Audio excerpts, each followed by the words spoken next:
Hello, my friends, and welcome back. It is time for the Morning Mindset.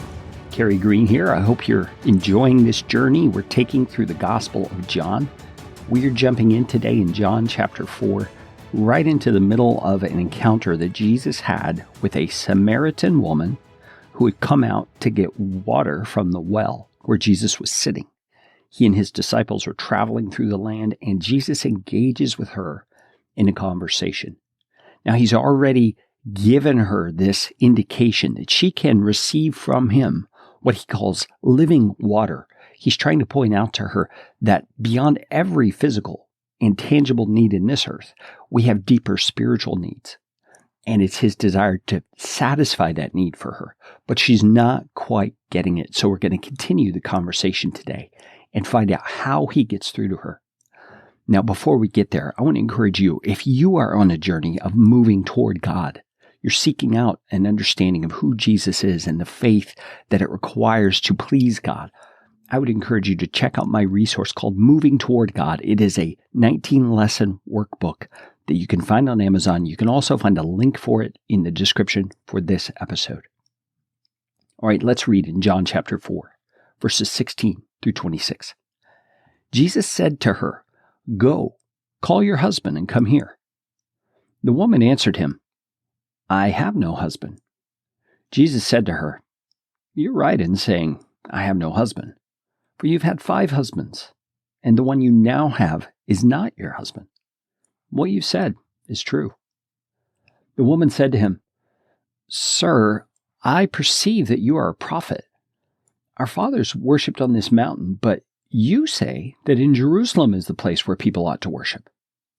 Jesus said to her, "Woman, believe me, the hour is coming when neither on this mountain nor in Jerusalem will you worship the Father. You worship what you do not know. We worship what we do know, for salvation is from the Jews. But the hour is coming and is now here when the true worshipers will worship the Father in spirit and truth, for the Father is seeking such people to worship him. God is spirit, and those who worship him must worship in spirit and truth." The woman said to him, "I know that Messiah is coming, he who is called Christ. When he comes, he will tell us all things." Jesus said to her, "I who speak to you am he." Now, what's going on here? There's a lot of conversation back and forth about where you should worship, and you say this and we say that.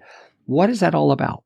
Well, this is the tension and the disagreement that existed between the Jewish people and the Samaritan people. A few episodes back, I gave you some of that history, but suffice it to say for today that they were kind of in opposition to each other in terms of how they viewed proper worship. The Samaritans had kind of just made do by developing a system where they worshiped on a certain mountain there near where Jesus and the woman were standing, near Sychar. But the Jewish people said, no. For proper worship, you have to go to Jerusalem.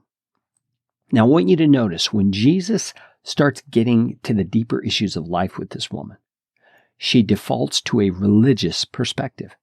She begins talking about the formalities of worship. Should it be here? Should it be there? How should we do it appropriately? Jesus doesn't really want to go there.